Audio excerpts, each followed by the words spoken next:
So how to add your Nectar card to Apple Wallet.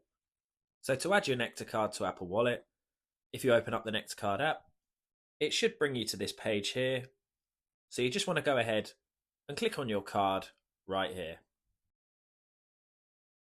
Then once you've done that, it should bring up a big QR code of your Nectar card. So if you just scroll down just a little bit on the same page, you should see the Add to Apple Wallet button hidden right at the bottom, right here. So you just want to go ahead and select that. Then once you've done that, it will pull you through to this page here. And to go ahead and add your Nectar card to Apple Wallet, you just want to select Add right at the top. And then once you've done that, it will then pull you back through to the Nectar card app.